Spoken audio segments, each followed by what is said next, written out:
Tea கடை kitchen சொந்தங்களுக்கு வணக்கம். இன்றைக்கி ஒரு அருமையான டேஸ்ட்டில் தமிழ் புத்தாண்டு ஸ்பெஷல் சித்திரை 1 ஸ்பெஷல் சாம்பார் செய்ய போகிறோம். இந்த சாம்பார் பார்த்தீங்கன்னா நம்ம வீட்டில் எப்பவும் செய்கிற சாம்பாரை விட ஒரு டிஃப்ரெண்ட்டான டேஸ்ட்டில் இருக்கும். இந்த சாம்பார் செய்கிறதுக்கு மசாலா பொடிகள் எப்பப்போ சேர்க்கணும் அப்படிங்கிறது ரொம்ப ரொம்ப முக்கியம். ஸோ வீடியோவை ஸ்கிப் பண்ணாமல் பாருங்கள். அதே மாதிரி இந்த சாம்பாரை ஃபுல்லாக பார்த்துட்டு நீங்களும் இன்றைக்கே இந்த மாதிரி ஒரு சாம்பாரை செஞ்சு சாப்பிட்டு மறக்காமல் நாளைக்கு கமெண்ட்டில் சொல்லுங்கள். இப்போ நம்ம சாம்பார் செய்ய ஆரம்பிக்கலாம். அதுக்கு முன்னாடி யாருக்கெல்லாம் சாம்பார் ரொம்பவே பிடிக்கும் அப்படின்னு கமெண்ட்டில் சொல்லுங்கள். வணக்கம். நீங்கள் நம்ம டீ கடை கிச்சனில் வந்து தமிழ் புத்தாண்டுக்கு நம்ம வீட்டில் சாம்பார் சூப்பரான ஒரு சாம்பார் வைக்க போகிறோம். துவரம்பருப்பு நல்லா நம்ம கடையில் வாங்கின துவரம்பருப்பு வீட்டில் நீங்கள் எது வேணாலும் எடுத்துக்கோங்க. 250 கிராம் மெஷர்மெண்ட்டில் 1 கப் எடுத்து நல்லா 3 தடவை கழுவிட்டு வச்சுருக்கேன். இதை நம்ம இப்போ குக்கரில் சேர்த்துக்கலாம். இதுக்கு தேவையான அளவு தண்ணி நம்ம வந்து ஒரு 650 ml உள்ள வந்து சேர்த்துக்கலாம். பருப்பு வந்து நம்ம குக்கரில் நல்லா முங்கிடணும். அப்படின்னா தான் நமக்கு வெந்து வர்றதுக்கு தண்ணி சரியாக இருக்கும். ஒரு 1/4 டீஸ்பூனு மஞ்சள் தூள், ஒரு 10 மிளகு, முழு மிளகு 10 அதை உள்ளே சேர்த்துருங்க. இப்போ நமக்கு அந்த மிளகு சேர்க்கும்போது அந்த சாம்பாரில் ஒரு நல்ல ஃப்ளேவர் கொடுக்கும், நல்லாயிருக்கும். அந்த ஒரு சாம்பாருக்கு நல்லாயிருக்கும். நம்ம காய்கறி எல்லாம் போடும்போது அந்த மிளகு போட்டு பண்ணும்போது நமக்கு அந்த ஒரு நச்சுத்தன்மை இதெல்லாம் நமக்கு இருக்காது. அந்த மிளகு அதிலிருந்து நீக்கிறோம். அதுக்காக நான் வந்து இந்த மாதிரி சாம்பார் வைக்கும்போது ஒரு 10 மிளகு சேர்க்குறது உண்டு. பெரிய பல்லு பூண்டு ஒரு 4 பல்லு பூண்டு நல்லா உரிச்சு வச்சுருக்கோம், அதை உள்ளே சேர்த்துடலாம். அவ்வளோதான். ஒரு தடவை நல்லா கலந்து விட்டுருங்க. இப்போ நம்ம கலந்து விட்ட பிறகு 1 டேபிள் ஸ்பூனு கடலெண்ணெய், 1 டேபிள் ஸ்பூன் கடலெண்ணெய் அப்படியே சேர்த்து விட்ருங்க. இப்போ நம்ம குக்கர் மூடி போட்டு அடுப்பு பற்ற வச்சுட்டு நல்லா 3 விசில் விட்டு நல்லா குழைவாக வேக வச்சு கொடுத்துடணும். இப்போ நம்ம வீட்டு குக்கர் வந்து 3 விசில் கரெக்டாக அடித்தா குழைவாக வெந்துடும். அதனால் நீங்கள் உங்கள் வீட்டு குக்கர் எந்த அளவுக்கு வேகுன்றதை கனெக்ட் பண்ணிவிட்டு அந்த பருப்பு அந்த அளவுக்கு குழைவாக வேக வச்சு எடுத்துக்கோங்க. இப்போ நம்ம இந்த சாம்பாருக்கு தேவையான புளி வந்து ஒரு சின்ன நெல்லிக்காய் சைஸ் இருந்தால் போதும். அதை நம்ம தனியாக ஒரு பவுலில் பிச்சு போட்டு ஊற வச்சுக்கலாம். தண்ணி ஒரு 100 ml தண்ணியில் ஊற வச்சுருங்க.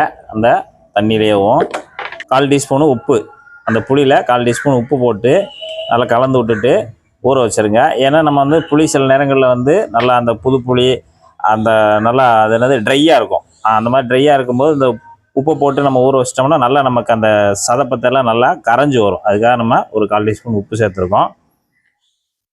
இப்போ நம்ம சாம்பாருக்கு காய்கறி எல்லாம் வேக வைக்க போகிறோம். அதுக்கு நல்லா இந்த மாதிரி ஒரு வட்டமான பாத்திரத்தில் 1 லிட்டர் தண்ணி சேர்த்துட்டேன். தண்ணி நல்லா சூடாயிருச்சு. சூடான உடனே காய்கறி ஒரு 3 பீன்ஸ் எடுத்து நல்லா பெருசாக வெட்டிட்டு அலசிட்டு வச்சுருக்கேன். நான் காய்கறி பூராமே ஏற்கனவே வெட்டி அலசிட்டேன். இது காலிஃப்ளவர் பூ ஒரு 100 கிராமு, பூ 100 கிராம் இருக்கும். அதையும் நம்ம தண்ணியில் சேர்த்துடலாம். சின்னதாக 2 கேரட்டு கிட்டத்தட்ட இது ஒரு 100 கிராம் இருக்கும். அதையும் நம்ம இந்த மாதிரி ரவுண்டாக வெட்டிட்டு உள்ளே சேர்த்துடலாம். கத்திரிக்காய் மீடியமான கத்திரிக்காய் 2 கத்திரிக்காய் அதை நீட்ட வாக்கில் வெட்டியிருக்கேன். அதையும் நம்ம உள்ளே சேர்த்துடலாம். உருளைக்கிழங்கு ஒரே ஒரு உருளைக்கிழங்கு மீடியம் சைஸில் ஒரே உருளைக்கிழங்கை தொலியை சீவிட்டு நல்லா கழுவி வச்சுருக்கேன். அதையும் நம்ம உள்ளே சேர்த்துக்கலாம். 3 அவரைக்காய் நல்லா கட் பண்ணி அலசி வச்சுருக்கேன். அதையும் உள்ளே சேர்த்துடலாம். 2 பச்சை மிளகா கீர்னது 2ஆக கீர்னது 2 பச்சை மிளகா, சின்ன வெங்காயம் 100 கிராமு அது பெருசாக இருந்ததுனால நல்லா 2 கீறி வச்சுருக்கேன். அதையும் நம்ம உள்ளே சேர்த்துடலாம். மாங்காய் துண்டு கிட்டத்தட்ட இந்த மாதிரி இந்த சைஸில் ஒரு 10 துண்டு எடுத்திருக்கேன். இது ஒரு சின்ன மாங்காயில் அரை மாங்காய், அதை நம்ம உள்ளே சேர்த்துக்கலாம். முருங்கைக்காய் பெரிய முருங்கைக்காய் 2 நல்லா நீளமாக வெட்டி வச்சுருக்கேன். அதையும் நம்ம உள்ளே சேர்த்துக்கலாம். மீடியம் சைஸ் தக்காளி ஒரு 3 தக்காளி எடுத்து நல்ல நீட்டாக வாக்கில் வெட்டி வச்சுருக்கேன். அதையும் நம்ம உள்ளே சேர்த்துடலாம். இப்போ நம்ம சாம்பாரில் வந்து உங்களுக்கு பிடித்தமான காய்கறிகளை சேர்த்துக்கலாம். இதுதான் சேர்க்கணும் அதுதான் சேர்க்கலாம் கிடையாது. காய்கறிகள் உங்களுக்கு பிடித்தமான காய்கறிகள் ஒரு 3 காய் 4 காய் சேர்த்துக்கிட்டா நல்லது, அவ்வளோதான். இப்போ மஞ்சப்பொடி ஒரு 1/4 டீஸ்பூன் ஏற்கனவே நம்ம பருப்புக்கு வேறு சேர்த்துட்டோம்.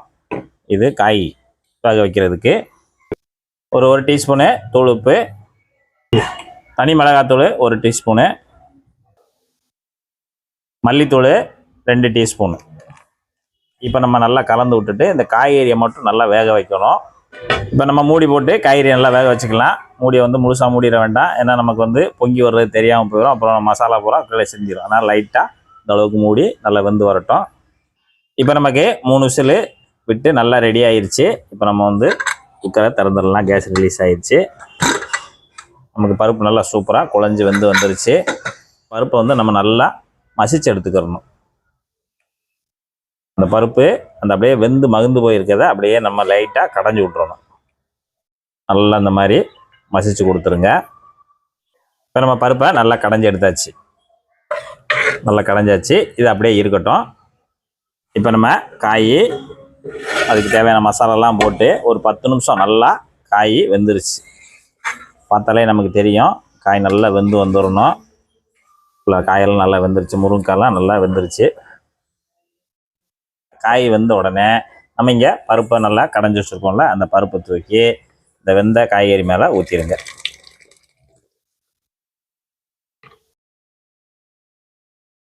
கலந்து விட்டுட்டு அடுத்து நம்ம புளிக்கரைசல் ஊற்ற போகிறோம். இப்போ நம்ம ஊற வச்ச புளியை கரைச்சிக்கலாம்.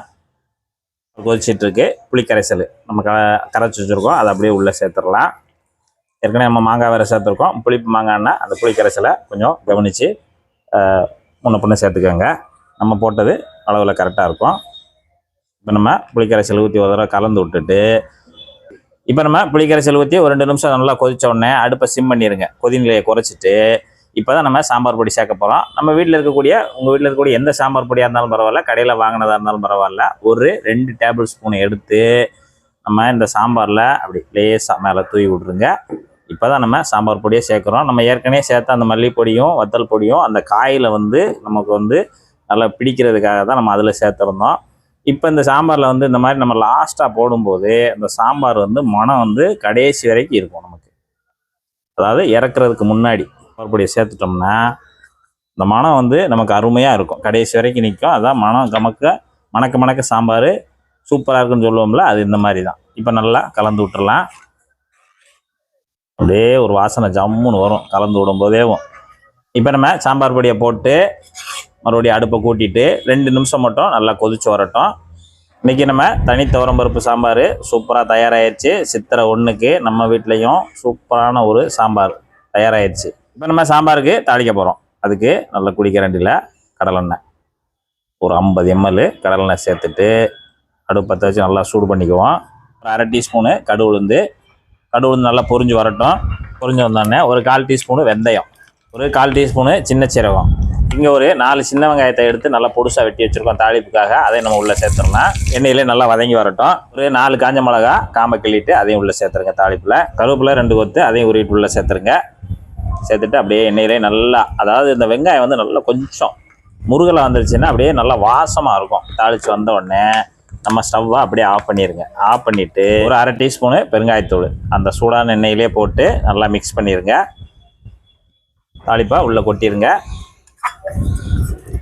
லாஸ்ட்டாக ஒரு 1/2 டீஸ்பூனு வெல்லம், மல்லித்தலை ஒரு கொத்து மல்லித்தலை எடுத்து நல்லா புதுசாக வெட்டிட்டு லாஸ்ட்டாக தூவி விட்டுருங்க. இப்போ நமக்கு ஒரு சூப்பரான சித்திரை 1 சாம்பார் தயாராகிடுச்சு. இன்றைக்கி நம்ம டீ கடை கிச்சனில் ஒரு சூப்பரான சித்திரை 1 சாம்பார் துவரம்பருப்பு, தனி துவரம்பருப்பு சாம்பார் நல்லா காய்கறி எல்லாம் போட்டு சும்மா கமன்னு ரெடி ஆகிருக்கு. அப்படியே அந்த காய்கறியோட அந்த சுட சுட அந்த சோறை நல்லா இப்படி பிசைஞ்சு இந்த உருண்டை உருட்டி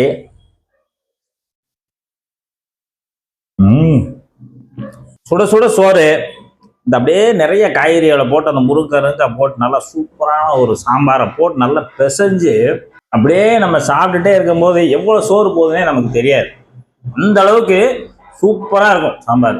நீங்கள் இதே டைப்பில் இதே மாதிரி நம்ம சொன்ன அளவுகளில் கரெக்டாக வீட்டில் செய்து பார்த்தீங்கன்னா அருமையாக உங்களுக்கு வரும். இந்த சித்திரை 1க்கு உங்கள் வீட்டில் செய்து சாப்பிட்டு பார்த்துட்டு எப்படி வந்ததுன்றதை கமெண்ட்டில் சொல்லுங்கள். நன்றி, வணக்கம்.